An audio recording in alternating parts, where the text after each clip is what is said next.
E a descoberta de uma fraude na casa de 6 bilhões de reais no sistema do INSS abriu uma nova crise e resultou no afastamento do presidente do órgão, Alessandro Stefanuto, e também de outros 5 servidores. Nesta quarta-feira, a Polícia Federal, em parceria com a CGU, Controladoria Geral da União, deflagrou a Operação Sem Desconto para combater um esquema nacional de descontos associativos não autorizados em aposentadorias e pensões. Segundo a apuração, sindicatos firmavam convênios com o INSS para debitar mensalidades diretamente dos benefícios, ou seja, dos contra-cheques, sem autorização dos aposentados. Com a arrecadação dessas entidades crescendo de forma substancial, significativa nos últimos 2 anos, em razão dessa prática. O inquérito aponta indícios de envolvimento de servidores do INSS e de sindicalistas, o que será certamente averiguado para determinar o grau de culpa de cada agente público. As ordens judiciais incluem 211 mandados de busca e apreensão, de sequestro de bens avaliados em mais de R$ 1 bilhão e de prisão temporária de 6 pessoas. Vários aspectos para a gente analisar em relação a essa notícia. Chamar o Roberto Mota, já preparado, atento, ao vivo no Rio de Janeiro. Mota, seja muito bem-vindo. Ótima noite a você. Um episódio que está naturalmente sob investigação, mas os indícios apontam para um mega esquema de fraudes em todo o território nacional, aplicação de descontos irregulares, indevidos nos benefícios dos aposentados e pensionistas. E a estimativa que eu trouxe há pouco, os desvios teriam somado 6 bilhões e 300 milhões de reais. Uma primeira avaliação, mas esse número pode crescer. E é um caso que tem tudo para se tornar mais um escândalo da história recente do Brasil, né, Mota? O tipo de coisa que a gente nunca viu acontecer antes no Brasil, né, Caniato? Só que não. Boa noite para você, boa noite aos meus colegas de bancada, boa noite à nossa audiência. Primeiro, parabéns à Polícia Federal e à CGU. Essa é mais uma história inacreditável que acaba de acontecer aqui no Brasil.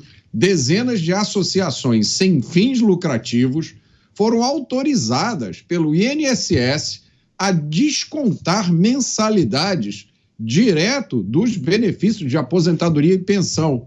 Esses descontos eram feitos por meio de acordos de cooperação técnica. O problema é que várias dessas associações são de mentirinha. As pessoas que estão registradas como sendo os controladores dessas associações são muitas vezes pessoas aposentadas de baixa renda, idosas, que não têm a mínima ideia do que está acontecendo. E muitos desses associados, supostos associados, que tinham as mensalidades descontadas da sua aposentadoria, nunca autorizaram desconto nenhum. Era um golpe aplicado principalmente em pessoas idosas, pobres e com baixo grau de escolaridade. Bilhões de reais, com B, foram desviados dessas pessoas. Esses fatos já são de conhecimento público há algum tempo. Por que, então, esses convênios não foram logo todos suspensos? Não é difícil imaginar uma razão. As repercussões da Operação Sem Desconto, deflagrada no dia de hoje, que apura um esquema de fraudes em aplicações de descontos não autorizados, descontos irregulares nos contra-cheques de aposentados e pensionistas do INSS. Chamar o Luiz Felipe Dávila, também atento a essa notícia, vai trazer suas impressões. Dávila, seja bem-vindo. Ótima noite a você. Agora, a título de comparação, para você e para a nossa audiência, o mensalão, o famoso esquema de corrupção, de compra de apoio político nos governos do PT, do presidente Lula, governos, administrações 1 e 2, início dos anos 2000, teria movimentado mais de 100 milhões de reais à época. Agora, neste que nós estamos destacando, que envolve o INSS, estima-se desvios ou movimentações na casa dos 6 bilhões de reais, Dávila. O filme se repete? Se repete, Caniato, infelizmente, e se repete com uma recorrência assustadora. Boa noite a você, ao Mota, ao Beraldo e à nossa querida audiência. Vamos lembrar, um esquema parecido desse foi desvendado em 1992 quando Georgina Freitas, uma funcionária do INSS, foi presa naquele tempo por desviar 550 milhões de reais. Só que em 1992, 550 milhões de reais equivaleria a 50% da receita do INSS. É um absurdo. E era o mesmo esquema. Laranja, organizações falsas, roubando os aposentados do país. O esquema muda um pouco, mas continua o mesmo. E as fraudes no INSS, em benefício como o BPC, são gigantescos. O Brasil perde bilhões de reais por ano por causa de fraudes, por causa dessas quadrilhas, desses criminosos que assaltam os aposentados brasileiros. Parabéns para essa operação da Polícia Federal, da CGU, mas o fato é que 130 mil aposentados perderam dinheiro por causa desses fraudadores. Esses 6 bilhões de reais hoje continuam a manter a mesma estrutura da época de Georgina de Freitas. Você cria empresas falsas, sindicatos, coniventes, máquinas do crime. E agora, utilizando recursos dos hackers modernos, né? Então, um aposentado desavisado clica o link, lá que está INSS, ele acha que é para alguma coisa, a identidade dele é roubada, os descontos começam a ser dados e essas organizações criminosas começam a desviar dinheiro sem que o coitado do aposentado caia nesse conto do vigário, agora feito por maneira online. Então, é um absurdo, é algo recorrente e mostra a incapacidade do governo criar mecanismos para evitar esse tipo de roubo que acontece desde 1992, que a gente sabe. Imagina quantos acontecem depois disso. Por isso, Caniato, uma das medidas urgentes que precisa se tomar no Brasil é a digitalização dos serviços públicos, para evitar roubos, para evitar esquemas criminosos e para evitar que essas quadrilhas continuem a assaltar não só aposentados, pobres, como contribuinte brasileiro. E esses investigados poderão responder por vários crimes, como corrupção ativa, passiva, violação de sigilo funcional, falsificação de documento, organização criminosa e também lavagem de capitais. Chamar o Cristiano Beraldo também apostos, atenta a essa notícia que estampa a primeira página de todos os jornais digitais. O caso das fraudes do INSS, os descontos irregulares, indevidos nos contra-cheques dos aposentados e pensionistas, Beraldo. Pois é, Caniato, os aposentados são alvo, assim como a massa dos brasileiros, ela é alvo, ela não é vista como seres humanos, como cidadãos brasileiros e brasileiras que deveriam ter o Estado a seu favor. Boa noite a você, boa noite ao Dávila, ao Mota e boa noite à nossa audiência que nos prestigia diariamente aqui nos Pingos nos Is. E é isso, o que a gente está vendo nesse esquema de fraude que aconteceu com a concordância da cúpula do INSS que permitiu que descontos dessa natureza fossem feitos nas aposentadorias, é nada mais do que a gente vê em tantas outras esferas. O brasileiro, sobretudo aqueles que ganham pouco, o assalariado, o aposentado, que ficam ali servindo de alimento para as piranhas que vêm e comem tudo, roem tudo até o osso e quando não sobrar mais nada, largam na sarjeta. Afinal de contas, o que é, se não isso, por exemplo, o tal do consignado das aposentadorias? A pessoa se aposenta e no dia seguinte, quiçá no mesmo dia, já tem um número imenso de instituições financeiras que foram informadas daquela aposentadoria e já estão ali oferecendo dinheiro a juros que vão corroendo o poder de compra dos aposentados. Dinheiro que o aposentado não pediu, mas estava ali, era tão fácil. O discurso de venda é lindo. Ora, agora, o senhor, a senhora que está aposentado pode ter dinheiro na sua conta. Você agora tem crédito. Amanhã você já vai ver aí 5, 10, 15 mil reais na sua conta e fica tranquilo que você não vai nem ver o pagamento. A gente vê agora que o governo pegou os trabalhadores de carteira assinada e colocou também estes trabalhadores como alvo do consignado, para que o dinheiro sequer chegue ao bolso do brasileiro, da brasileira trabalhadora, que vai direto para a conta dos amigos, que tem essas instituições poderosas, com relações tão fortes com o governo, que conseguem meter a mão no bolso do trabalhador sem ele mesmo perceber. Então, Caniato, nós somos vistos como alvos. Esse esquema da picaretagem, do pequeno roubo de um número grande, é só mais um esquema. Num país que viu, que assistiu os fundos de pensão das empresas públicas serem saqueados. E o que aconteceu? Absolutamente nada. Os pensionistas tiveram bilhões de reais roubados e coube a eles pagarem o rombo, que agora estão tendo na sua aposentadoria o desconto necessário para poder recompor o caixa desses fundos de pensão. Então isso é mais um exemplo do que é o Brasil, Caniato. Pois é, boas lembranças, viu, Beraldo? Agora, Mota, o que esse episódio diz sobre parte do funcionalismo público, né? Que parece que é algo comum a várias figuras que nós pudemos acompanhar ao longo dos últimos anos, das últimas décadas. O Dávila bem lembrou desse episódio dos anos 90. Agora, há muito servidor que olha para o serviço público e vê no serviço público uma grande oportunidade, né? Mas não a oportunidade de ajudar ao próximo, né? Ajudar aquela pessoa que precisa daquele serviço. Olha com o objetivo de enriquecer, né? Achar um meio de burlar o sistema para conseguir acumular recursos de forma irregular. Quantas vezes não vimos isso, hein, Mota? Mas eu acho que isso é exceção, Caniato. Eu acho que na maioria desses casos, o que a gente vê são políticos que foram colocados em determinados cargos com uma missão. Eu custo a acreditar, e eu acho que as evidências suportam a minha afirmação, de que isso veio simplesmente da cabeça dessas pessoas.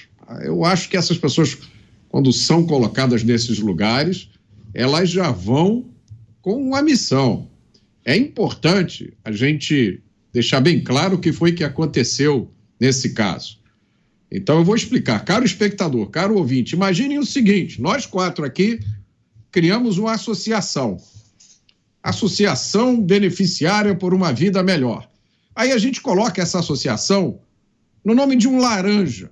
A gente coloca essa associação no nome de um senhor de 86 anos que trabalha como servente de pedreiro no interior do Maranhão.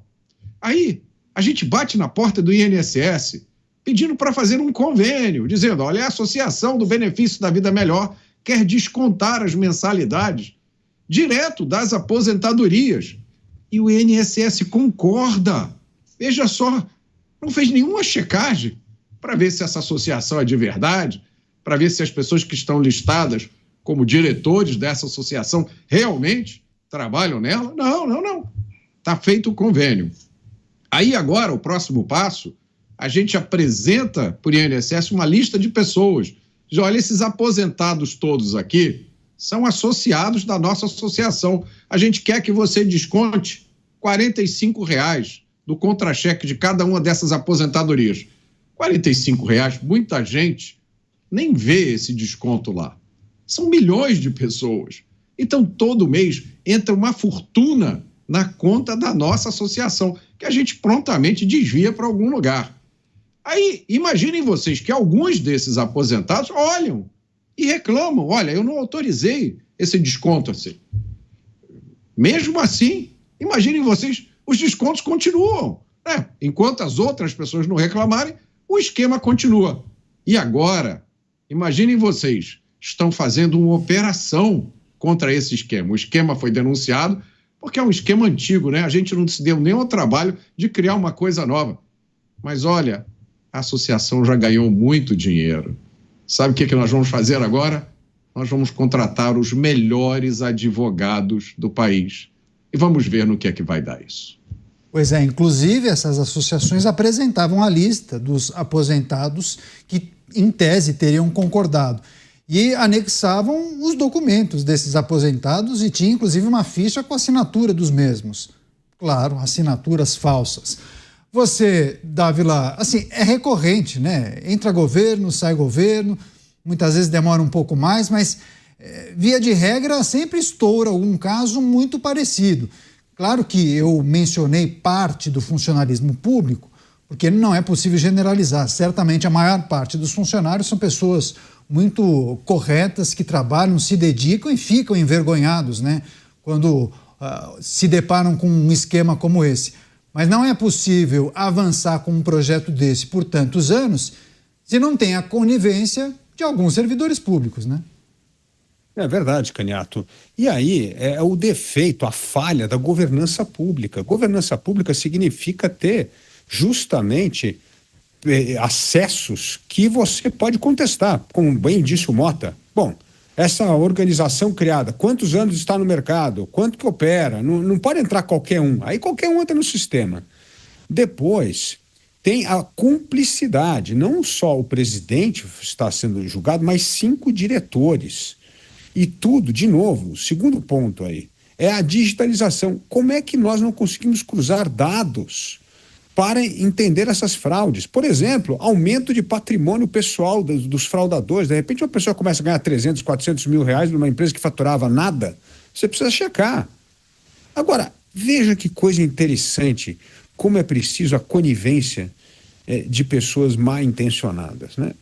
O atual presidente do INSS é um indicado político do ministro Carlos Lupe, né? Ministro da Previdência. Veja só, ele é um funcionário público de carreira que teve passagem pela Receita Federal, pela Advocacia Geral da União, teve uma carreira. Então, é uma pessoa que conhece a máquina. Então, quando é do mal, você sabe como fraudar a máquina, porque você conhece o sistema. E aí começa a achar os comparsas, os cúmplices para montar uma operação. E agora precisamos investigar quem que se beneficiou com isso, não só diretamente esses laranjas e esses diretores, e enfim, mas precisa saber se isso não acabou em eleição, em bolso de político, em outros membros, né? Porque precisamos entender, porque 6 bilhões de reais é muito dinheiro, não é uma coisa, não é ladrão de galinha, isso é um desvio gigantesco. Esse é um que vai passar como mais um daqueles casos escabrosos do INSS, como foi aquele que eu mencionei há pouco da Georgina de Freitas. Então, mostra que nada foi feito para melhorar a governança, nada foi feito para melhorar os controles e continua indicação política com gente pilantra que monta esquema para beneficiar políticos. É este o problema do Brasil. Sempre tem gente aí graúda no meio que sabe desses desvios, porque senão era impossível desviar 6 bilhões de reais. Pois é, como bem lembrou o Dávila, o presidente do INSS foi afastado depois da deflagração dessa operação. Alessandro Stefanuto. E ele foi indicado, viu, Beraldo, em julho de 23 pelo ministro Carlos Lupe da Previdência Social. Inclusive, o presidente afastado do INSS é filiado ao PDT, que é o mesmo partido do ministro da Previdência Social. Bom, diante desses indícios, quais são os caminhos possíveis para o governo? O mantém afastado, aguardando o avanço das investigações, ou diante da gravidade do episódio, é melhor pensar em uma exoneração ou demissão? Acredito que houve o pedido de demissão que não deveria ter sido aguardado. Ele deveria ter sido exonerado, porque pode-se argumentar que houve ali uma trama de pessoas, digamos, do baixo clero, pessoas que tinham ali determinados acessos e utilizaram-se das suas funções para fazer esse tipo de coisa. O ponto é que há um responsável pela equipe que é formada. Denúncias dessa natureza são feitas de forma recorrente. Aliás, esse esquema já tinha sido alvo de reportagem de portal de notícias, então não foi por falta de aviso. O presidente do INSS por mais que ele eventualmente não esteja envolvido diretamente com os fraudadores, mas ele é responsável por uma fraude gigantesca, bilionária, que aconteceu debaixo do seu nariz. No mínimo, é incompetente, não pode ficar nessa cadeira. Agora, a gente precisa lembrar, Caniato, que a desenvoltura para roubar o dinheiro público é uma coisa impressionante. Nós estamos falando de um governo que vem aí fazendo maquiagem orçamentária para tentar encaixar os seus programas, vem ali tirando 1 bilhão daqui, 2 bilhões dali, 3 bilhões acolá, e aí a gente olha para uma única fraude no sistema de aposentadoria do país, numa trapaça aplicada contra aposentados, que vai roubando um pouquinho de cada um, nós já estamos falando de 3 bilhões e meio. Aí a gente começa a imaginar quantas outras fraudes não estão atualmente em curso que fazem desaparecer ou dinheiro público ou dinheiro que deveria ser destinado a aposentados, a saúde, a educação, e que no meio do caminho vão caindo pelo ralo. O Brasil é o mar perfeito dos aproveitadores. E é em razão disso que a conta do Brasil nunca fecha. Tanta riqueza, mas ao mesmo tempo tanta pobreza. Tanta gente bem preparada, com disposição e tal, mas ao mesmo tempo a gente vê um país que não avança, pessoas que não prosperam, uma sociedade que fica estagnada, que não consegue se equilibrar, se equiparar com outras mundo afora.